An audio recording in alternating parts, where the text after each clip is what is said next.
Mais du coup, bonsoir à vous. J'espère que vous passez un bon talk show. Là, du coup, nous allons passer à la chronique média. Donc, la chronique où nous allons parler de tout ce qui touche de près ou de loin à Disney, donc les films, les séries, les jeux Les vidéo, courts-métrages, ouais. les courts-métrages, les livres, enfin, un peu de tout. Bon, même si on reste beaucoup dans le sujet des films, des longs métrages, d'animation ou même de live action, nous allons parler du coup là de 2 films Pixar, de 2 films, qui sont sortis, enfin qui se passent dans le même univers, Monstres et compagnie et Monstres Academy. Donc, en premier Monstres et compagnie, qui est sorti le 20 mars 2002, qui est un classique, de ce studio d'animation, de Pixar, réalisé par Pete Docter, qu'on a revu, récemment dans Soul, qui a réalisé Soul et Là-haut, vice versa. Donc pas mal de films marquants du studio. Oui, bonjour, c'est encore Bastou du montage. Promis, c'est la dernière fois que j'interviens dans cette émission, mais je dois juste faire un message d'utilité publique. On va donc parler de Monstres et compagnie et Monstres Academy, et on va spoiler à mort. On va parler des twists de fin et tout, et on oublie complètement de le dire. Donc du coup, on va d'abord parler de Monstres et compagnie. Donc si vous avez vu ce film, vous pouvez rester. Et au bout d'un moment, on dira on passe à Monstres Academy. À ce moment-là, on va parler uniquement de Monstres Academy. Donc voilà, comme ça, si vous n'avez pas vu un des deux films, vous savez que vous ne devez pas regarder cette partie de la chronique. Et voilà, ça vous évitera d'être spoilé. Vous pouvez me remercier. Bisous, bisous. Je vous laisse finir cette émission. Je n'interviendrai plus. Enfin. Et puis, ouais, bonne fin de talk show. Donc le pitch, c'est à Monstropolis, la principale source d'énergie provient des cris des enfants. Monstres et compagnie est l'une des plus grandes usines de traitement de cris de la ville. Grâce au nombre impressionnant de portes de placards dont dispose l'usine, une équipe de terreur de monstres pénètre dans le monde des humains pour terrifier durant la nuit les enfants et récolter leurs hurlements. Or, l'arrivée d'un enfant vient interrompre la compétition qui se livre aux deux monstres pour le titre de la créature la plus terrifiante. Avant d'aller plus loin, on peut parler de l'équipe des comédiens de doublage français. Donc on retrouve, Jack France qui est décédé, l'année dernière ou cette année. Non, il est décédé cette année. Donc voilà, c'est vraiment triste. Il donnait la voix aussi à Pacha dans Cusco et il a vraiment la voix du bon gros géant, le mec tout sympa, il était même si c'était un vraiment bon gars dans les interviews, il avait l'air formidable. Mais du coup qui joue Sully? Éric Métailler, je sais pas trop comment ça se prononce, qui joue Bob Razowski et qui joue Bob Razowski dans les 2 films Monstres et compagnie et dans la série, Monstres et compagnie au travail. Monstre économie. Économe ça va être la 4e série, c'est le 4e film. Lola Krellstein qui fait Boo, Dominique Collignon-Morin qui fait Léon, Richard Darbois qui fait, Waternoose, du coup le patron de la Monstres et compagnie, Claire, Kaim qui fait Célia, Isabelle Leprince qui fait Germaine et Jean-Ry qui fait le Yéti ou, si vous voulez, l'abominable homme des neiges. Du coup, à la composition de la BO, on retrouve, Randy Newman, donc celui qui a fait la BO de Toy Story, qui a fait la BO de, Mille et une pattes. À l'époque, il avait fait, oui, il avait fait toutes les BO de premiers films Pixar, en fait. Je vais parler des anecdotes. Donc bien évidemment, dans chaque film Pixar on retrouve des références, récurrentes. À la fin du film, quand Sully tient dans ses bras les jouets de Boo, on peut apercevoir, Nemo, du Monde de Nemo, qui teasait le film Le Monde de Nemo qui sortait un an plus tard. On retrouve aussi du coup le ballon, de Toy Story, on retrouve, plein d'autres trucs, la poupée Jessie, on retrouve, le papier peint de la chambre d'Andy quand Léon se fait, taper dessus là par non, c'est au début du film, non, non, j'ai dit n'importe quoi. C'est au début du film quand, l'introduction de la section terreur et qu'on te met en scène que Léon peut devenir invisible. On voit le papier peint de Toy Story. À la fin du film aussi, on peut voir pendant la scène, finale du générique, on peut voir, Rex de Toy Story. Ne me demandez pas qu'est-ce qu'il fait là, c'est pour la vanne, mais ça fait très bizarre d'ailleurs. Et il apparaît dans Les Bêtisiers aussi. Une référence à Harryhausen, donc c'est vraiment un boss dans l'animation 2D à l'époque. C'est le nom du restaurant où Bob invite Celia, qui s'appelle Harryhausen. Quand Léon se retrouve dans la caravane, dans la scène des portes, on peut apercevoir à l'extérieur de celle-ci la voiture de Pizza Planet.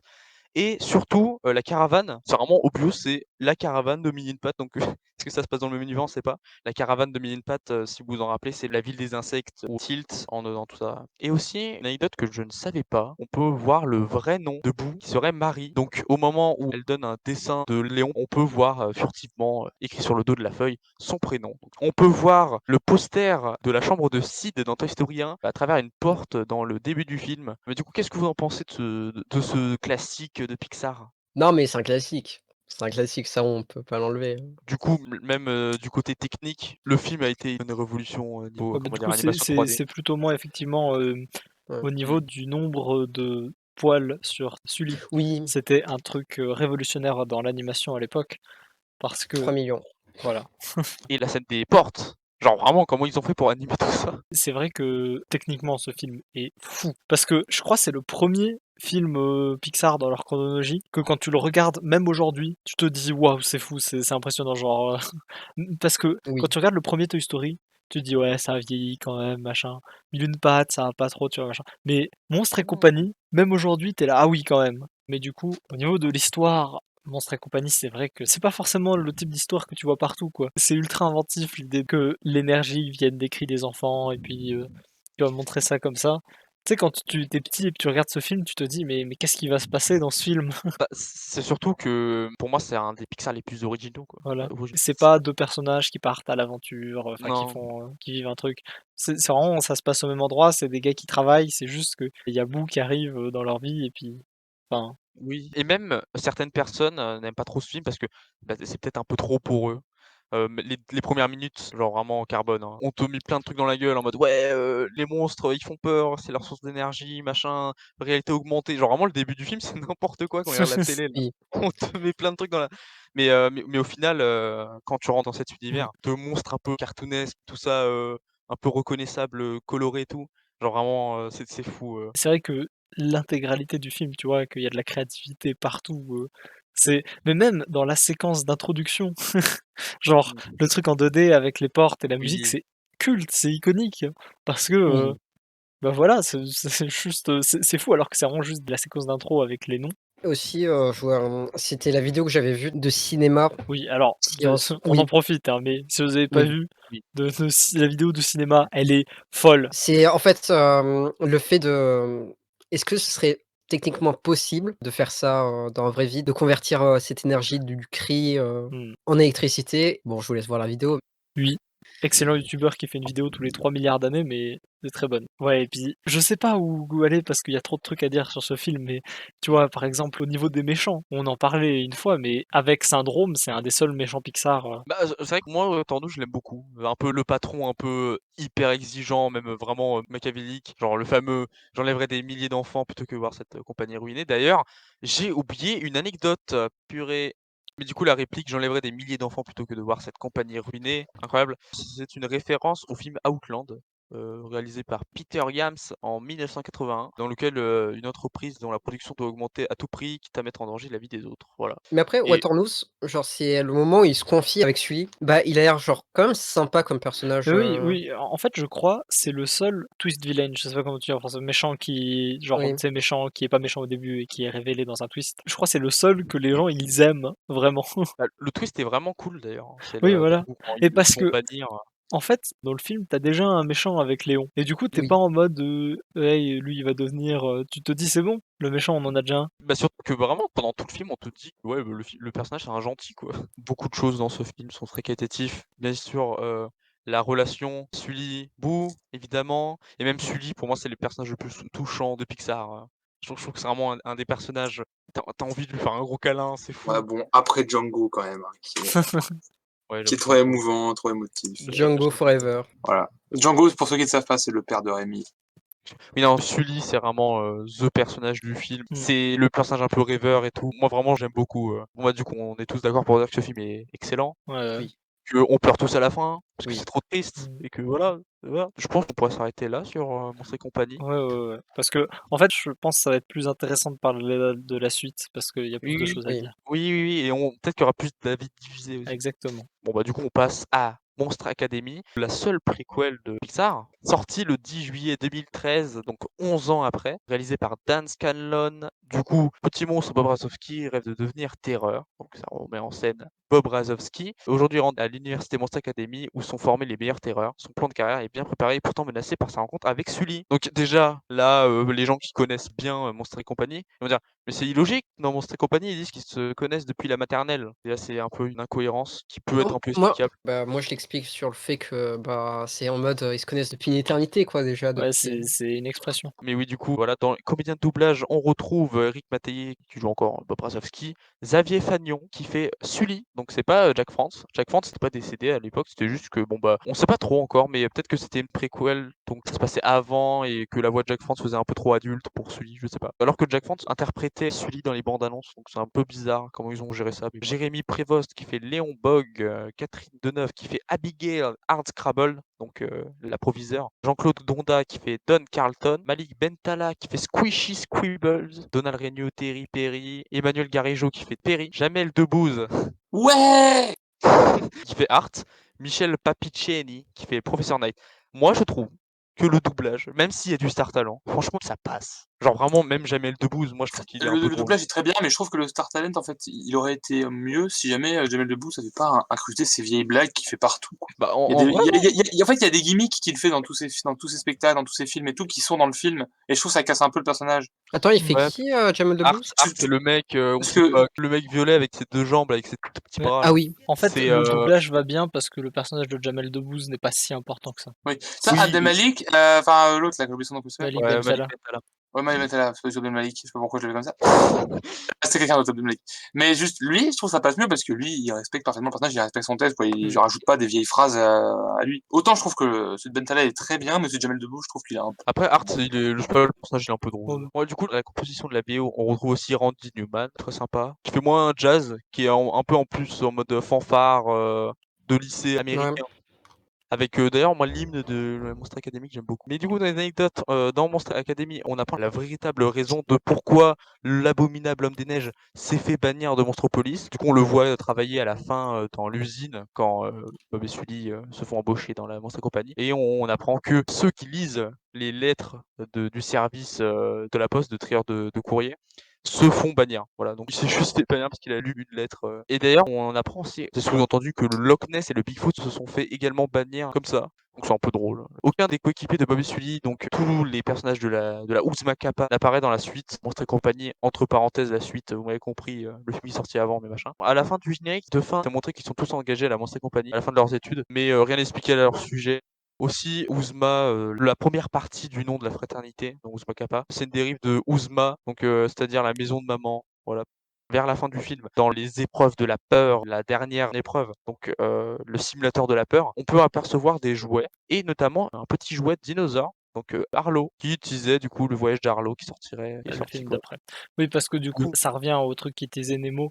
Pour ceux qui savent pas, en fait, Pixar, dans chacun de leurs films, ils mettent un élément qui tease le film suivant. Et ils font toujours ça aujourd'hui. Et aussi, en anecdote qui est un peu drôle, qui renforce le lore de Monster Company, c'est un peu Le rigolo. lore! Oui, il y a un lore. C'est rigolo parce que dans le générique de fin de Monster Academy, on peut voir 2 noms, donc 2 sociétés concurrentes de la Monster Company. C'est vrai qu'on pense qu'il y a qu'une compagnie dans tout le monde des monstres. Et ben non, il y en a 2 autres qui sont mentionnés, donc Scream Industries et Fear Company. Voilà, les noms sont pas très originaux, mais je suis un peu déçu. Mais du coup, qu'est-ce que vous en pensez de ce film? Moi, je peux parler juste d'un truc technique, sur, Vas-y, vas-y. sur Monstre. Connaissez-vous le ray tracing? Oui. Oui. Et bah, Monster University, c'est le tout premier film Pixar qui utilise la technologie du ray tracing. Mais oui, du coup, pour faire un peu simple, le ray tracing, ça consiste à faire partir des rayons d'une source de lumière, genre là par exemple sur l'image c'est le soleil, et les faire rebondir sur toutes les surfaces comme ils rebondiraient dans la vraie vie. Bah, je trouve typiquement niveau graphisme, c'est un des Pixar qui a vraiment une Ouais. identité visuelle, je trouve. Niveau des couleurs, ça c'est très Ouais. c'est chatoyant, j'aime bien. Après, c'est un film, niveau histoire, on n'est pas dans le film le plus original du monde, clairement pas. Mm. Bah, Après, moi je trouvais ça cool qu'il y ait une école de monstres. Oh. Mm. oui, non, Que genre, c'est tu n'es pas monstre Et pour aller aussi travailler, quoi. et aussi les autres métiers. Les autres Oui, métiers, le oui, c'est parce qu'en ouais, même temps, tu vois, dans Monstre Compagnie, tu vois tous les autres mecs, tu te dis pourquoi est-ce qu'eux ils font pas peur comme les autres? En fait, parce qu'ils ont pas les capacités, tu l'apprends dans le 2, quoi. Que en fonction de tes capacités, tu peux pas y aller. on te montre aussi qu'il y a des différents cours. Il y a le campus terreur, non, c'est comment ils appellent ça? Section terreur. Il y a la Mm. section technique, genre où tu apprends le Sur les fonctionnement des. piles, là. Genre, Oui, avec, euh, avec le prof, genre, le cours il est déprimant de ouf. D'ailleurs, le cours est dans la salle de classe A113. Mais du coup, oui, ce qui est intéressant avec ce film, c'est que c'est une des suites Pixar. Et certaines fois, Pixar réussit ses suites, certaines fois, il les réussit moins. Et du coup, moi, personnellement, je trouve que ce film va dans la catégorie des suites Pixar réussies, mais il est aussi dans la catégorie des suites Pixar qui n'avaient pas forcément besoin d'être là. Genre, Mais c'est cool qu'il y Mais soit. en soi, presque aucun Pixar n'a besoin de suite de base, donc oui, non, mais d'accord, genre, tu mais vois, le Toy Story 1 pouvait se finir tout seul, il y avait rien d'autre, c'est pas bien grave. Je sais pas, quelques années après Monstre Academy, il y a eu Dory, quoi. oui, non, Oui, tu vois, justement, qui était vraiment c'est pour ça que j'ai bon. dit ça fait partie des suites réussies. Parce qu'il y a des Oui. suites ratées, genre Dory, genre Cars 2, enfin bref, voilà, on en parle tout le temps. Mais du coup, en fait, je trouve que c'est une suite qui est un peu inutile, mais ils ont réussi à faire un truc joli à la fin, tu vois. Je vais être plus clair, genre, si quelqu'un a vu Toy Story 1, je vais lui dire «Oh, c'est trop bien, maintenant il faut que tu regardes Toy Story 2 et 3». Si quelqu'un a vu Monstres et compagnie, je vais lui dire «Ah ouais, tu peux regarder la suite si tu veux un peu élargir», mais genre, c'est pas du tout une suite qu'il faut regarder, Oui. tu vois. Moi, je trouve que si, quand même, parce que Ah, bon, moi, elle je trouve apporte que des oui. choses, quoi. Elle a de l'impact, enfin, je... Elle aurait pas eu d'impact, il y aurait pas eu des références à Monstre Academy dans Monstre et compagnie au travail. Oui, non, d'accord, mais justement, ça élargit le lore pour les fans de la licence, tu vois. Ouais, parce que bon, alors juste déjà avant de continuer, je veux dire, là on a l'impression que je défonce le film, mais j'aime beaucoup le film, hein. Non, C'est juste que je dis des points négatifs parce que tous les autres disent des points positifs, donc si je dis rien, voilà. en fait, pour le coup, alors je vais avouer, mais je trouve que c'est un des films Pixar le plus drôle qu'on ait eu. C'est vraiment feel good. Après, c'est souvent ça avec les films un peu high school, machin. C'est des trucs d'assos que tu verrais vraiment dans des universités parce Bah, Ouais, qu'en c'est un mais peu le campus parfait des États-Unis, hein, Ouais. ouais, mais le campus C'est l'utopie. fantasmé par les étudiants. justement, c'est un peu des trucs qui ont déjà été vus et revus. Parce que perso, justement, pour moi, le film, il est très bien, mais il est très bien pour les 15 dernières minutes. C'est vrai que cette scène, je trouve que c'est la scène du film. Mais oui, voilà. Genre, Mais moi je sais qu'elle est vraiment très touchante cette scène, même la discussion entre Sully et Bob, c'est vraiment, leur relation qui se concrétise et tout, enfin qui Et parce se même que concrétise. c'est la scène qui est genre vraiment grise. Genre, c'est pas coloré. ouais, Bah, ouais. c'est ça, vraiment Bah, moi en le fait, truc c'est un que peu j'ai marrant, c'est un peu le contraste entre le monde des monstres et le monde des humains. ouais, mais et Chez je les humains, c'est j'ai moins coloré que chez les monstres, ce qui est un peu une vanne, quoi. Genre, Ouais, chez les ouais. monstres, c'est plus joyeux que chez les humains. Et puis c'est vraiment la scène qui fait Pixar, quoi.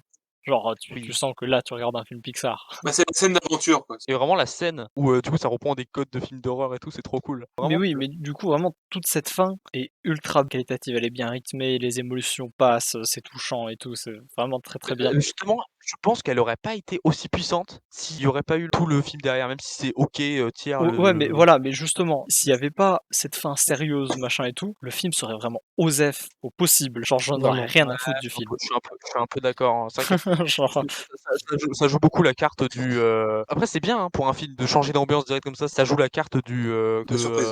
ouais, la surprise, voilà. Après, c'est un peu logique que ça finisse là-dessus. Je veux dire, tu vas pas te faire un film sur une année scolaire qui se passe très bien et rien, quoi. oui, non, C'est vrai. d'accord, mais tu peux faire un film sur mais est-ce que là puis là, il y avait genre leur truc avec la rivalité, avec l'autre équipe, juste faire, «Oh là là, on s'amuse, il y a des blagues» et puis juste: «Oh, on a fini l'école», tu vois? Tu pas obligé de faire la fin sérieuse. Mais du coup d'ailleurs aussi, on n'avait pas parlé, mais Monstres et compagnie, n'a pas vraiment de grosses doubles lectures à part, sur les trucs un peu adultes et tout, sur les compagnies, Mmh. dans le monde et tout ça. Dans Monstre Academy, par contre, il y a une double lecture que j'ai découvert récemment, c'était Aridan qui m'avait envoyé, qui tu t'en rappelles pas, Bastouille? C'est Ça le rapport avec le handicap. ah oui, oui, oui, c'est vrai. Et j'ai vu la vidéo et franchement, je vois le film d'une autre manière. C'est en gros, Bob ne fait pas peur. Bob ne peut pas être terreur d'élite parce qu'il fait pas peur.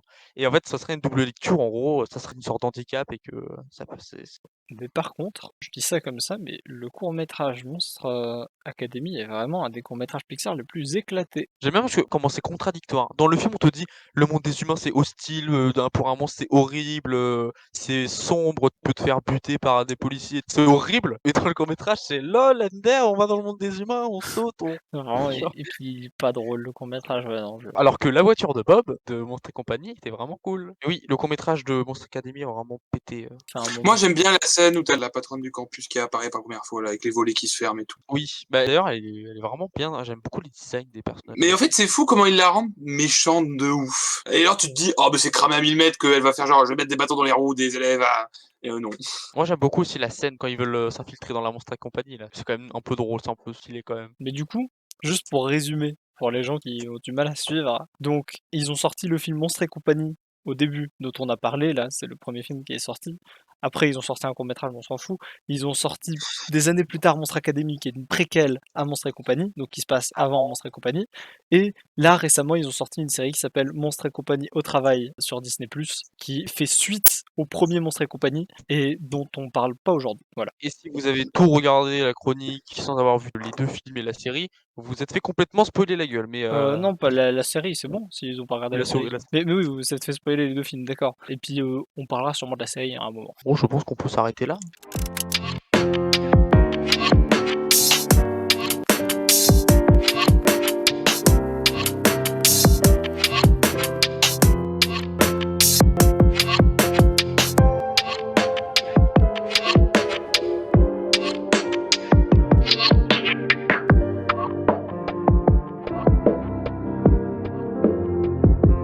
À bientôt pour de nouvelles aventures.